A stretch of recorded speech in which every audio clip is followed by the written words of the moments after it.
Why, hello there. I'm Sin. We are in the Book Nook, and today we're going to talk about my past, present, and future of books. What I finished, what I'm in the middle of, and what we're going to get into. All right, so recently I finished a book called The Mask of the Deer Woman by Laurie Dove. This book was great. It's considered like a thriller slash suspense, and it follows the story of this woman, Carrie Starr. She ends up going to this reservation where her father was from and becomes the marshal there. She's going to help out just with whatever, if there's any kind of like crime, drunken disorderlies, missing persons, and such. And the main thing that the story focuses on is missing indigenous women. And when she gets there, she finds out that there's this woman missing who is, her name's Chenoa Cloud, and she's like 22. She is in college. She was out on the reservation doing like research for this project. She's trying to see if there's any endangered species on their land or even maybe thought extinct, because if she can find and prove they exist, she'll get a grant and then she'll also get a job with the Smithsonian, and it could actually turn stuff around for her people. But also at the same time, there's this company, it's like, I think it's Black Star or Blackstream Oil, that wants to kind of dig up their land because there's oil under the land, and they'll get a share of the profits, which would also help lift the tribe out of poverty and help a lot as well. So, but stuff like that, there's always, it's a double-edged sword, right? It'll destroy the land, it'll poison the land, it'll poison the waters, it'll bring more people onto the land that might exacerbate the missing women. And so at first, Star's coming off of the fact that she was a city detective. She had only been on the reservation for a short moment in time when she was younger. Her father had married a white woman, so when she comes back, she's not really accepted. And she's also lost her daughter. Her daughter had died, and so she's real like effed up right now. She's using alcohol and pot as a crutch. And so when she finds out that this woman, Chenna, was missing, she's like, oh, well, she's 22 and in college, so maybe she just, didn't want to be found and didn't really take it too seriously at first. But then as you get more into the story, as she gets to know the characters, she grows as a character. Her character growth as she starts to care and want to actually know what happened. And if she can possibly save this one woman, if she's still alive, she wants to with all her heart and soul. And it's a really emotional and gripping book. I love the story. It's effed up. It had some of the vibes too of like, if you've ever read Nick Medina, like Sisters of the Lost Nation. I love that book. That's another really good one. Great book. Highly enjoyed it. Mask of the Deer Woman was excellent. All right, so what I'm in the middle of right now, I just started Sulin Tan's newest called Immortal, and immediately pulled in. It starts off her freaking village is on fire, or their kingdom or their city, the place where they live is on fire. Lien, she is the next in line to rule over the city and oversee it, and her grandfather was, I don't think they were kings or queens or whatever, but he took care of the city and the people and all that, and so she's next in line. But stuff is on fire right now, so they got to get out of there and try to escape because the immortals are mad and they're burning everything down. The grandfather was supposed to give Queen Kaihang this lotus that's like a magical lotus that has healing properties, and I'm not sure what else it's supposed to do. But his granddaughter, Leanne, who's the next in line to like take over after he is passed on, someone poisoned her. And they say they poisoned her with like the waters of like the underworld. I forget specifically what they're called, but someone did that. And like they're trying to get her to get better, but like nothing can really heal that. So when they are running away from the burning city, the grandfather gives her this lotus so that she might live. And this is bad news bears because that immortal queen wanted it, and she's probably not going to take too kindly to the fact that he gave it to his granddaughter. So Lian, this woman, Aunt Shu, and then Aunt Shu's adopted son Cheng Yin, they all run away, and they have a place where her grandfather had set to have be secure for them. And so the grandfather goes before the immortals and he's like, yeah, the lotus was stolen from me. And he lies straight face. And before they can even do anything, the grandfather has like a heart attack and dies. And he just needed Lien to get away so that the Lotus had time to bond with her so they can't just take it from her or even know that she has it. This is the beginning of the story. I'm not very far in. I've only read a few pages and immediately so there's immediate like action, chaos, plot is all laid out right before you and it's awesome so far. I love it. I mean, I'm not surprised because I read the duology, the Celestial Kingdom duology, which was the Daughter of the Moon Goddess, Heart of the Sun Warrior. Absolutely fantastic. Love that. This one immediately grabbed in. That's what I'll be reading later tonight. So let's tell you what I'm going to get into in the future. Okay, so the other day I had gone to the library and I already made like a short little video about it, so I didn't want to like have those books on here too. I found like 4 Stephen King books for like $1 each.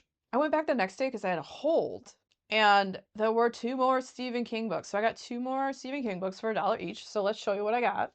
Okay, first up, we got If It Bleeds. The library is awesome. If you guys have a library near you and you haven't joined, you really should. Free books. You can go and you can check out piles of books. And if you don't like them, you didn't spend any money on them. But anyways, a lot of the libraries too have like a little area that usually they'll sell books for super cheap. And then they also have library sales a couple times a year. Like my library has one twice a year, I think. And then there's another one that's like a little further down the road that also has one twice a year, and they're not in the same time frame. So I can hit like a lot of good books to be found. But anyways, so this, yes, $1. Also, some of the libraries have like actual like whole little bookshops in them. The ones where I live don't. I used to live by one that had an actual bookstore in it. But anyways, If It Bleeds, let's tell you about it because I honestly just grabbed it. I'm just trying to grow my Stephen King collection because anytime I see $1 Stephen King book, why would I not get it?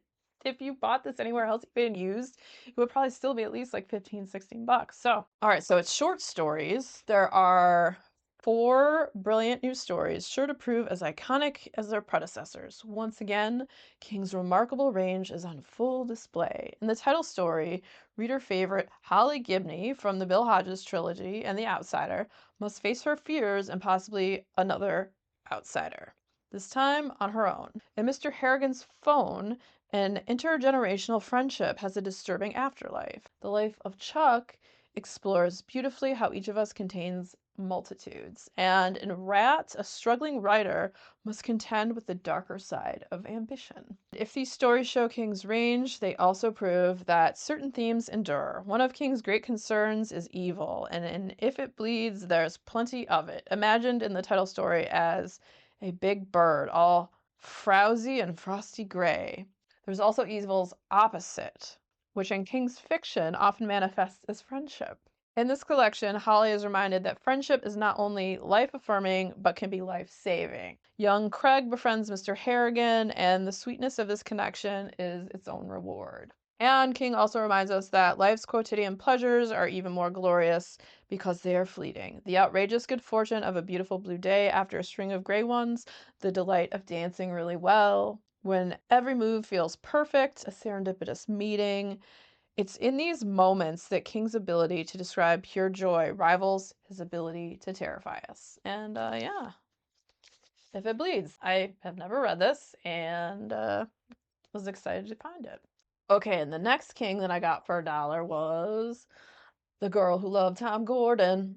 And this is Shorty. I don't know anything about this one either. Like I said, I'm just building up my Stephen King library. You see a Stephen King hardcover for $1, you don't say no. Who says no to that? All right, so The Girl Who Loved Tom Gordon. I've heard this one's really good.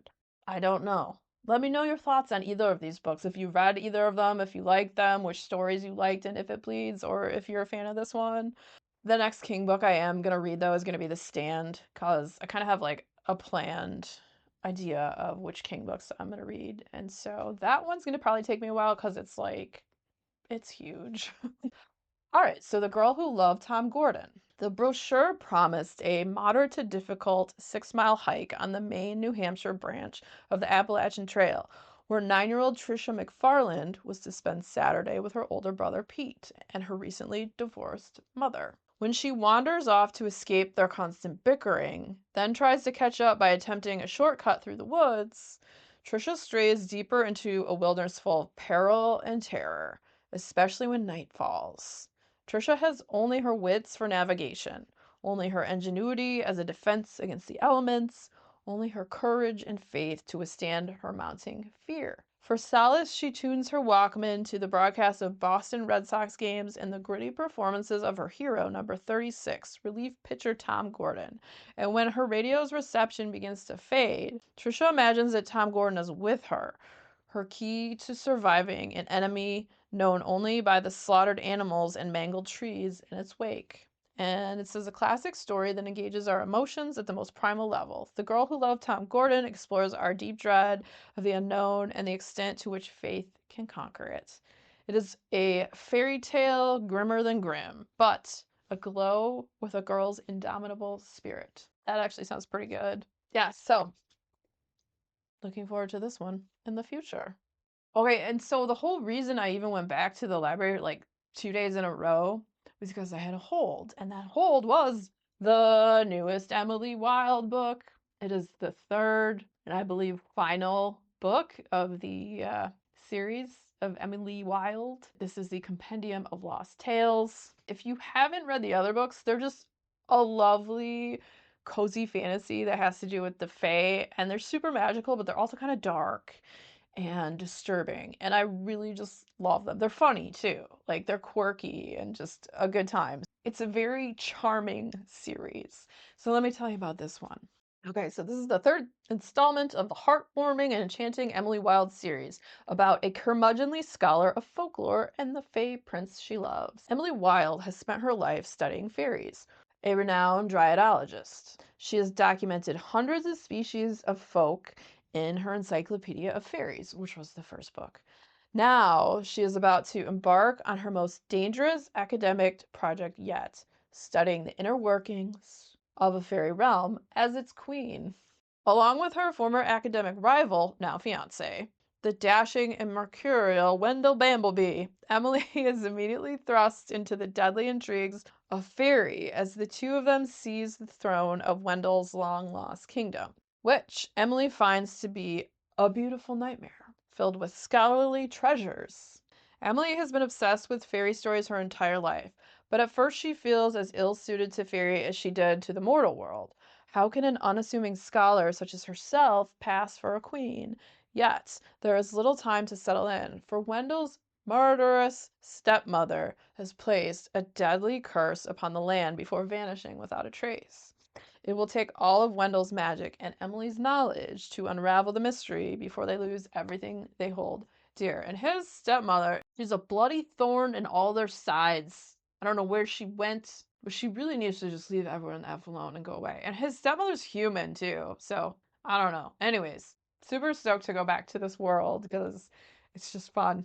So definitely looking forward to reading those Stephen King books in the future, and then super excited for this one because yeah, I've been on a super cozy fantasy kick lately. Like, I've been flipping and flopping between going from horror back to cozy fantasy to horror just to like, the whole like yin and yang kind of thing, right? The darkness and then the light. So it like balances, yeah, just trying to balance the mental state of my brain and not go super insane as the world burns around us. Yeah, so, I just like to escape in the pages of books. And tonight we'll be going back to read more of Sue Lynn Tan's Immortal. Yeah, she's just been an author that I randomly stumbled upon at the library. Once again, library, best place ever. I was pulled in because the covers of her books are so freaking pretty. But yeah, Daughter of the Moon Goddess, like I loved the name. And then the cover was beautiful. You can't judge a book by its cover. You can have a beautiful cover and then have the inside suck, but hers are awesome. She's an awesome writer. Love her. Anywho, if you're a fan of videos where I talk about multiple things I'm reading or have read, next video coming up will be about that, so stick around, check it out. And if you enjoyed hanging out today, hit that subscribe button, come back, see me again, and we'll talk about more bookish things and weird stuff.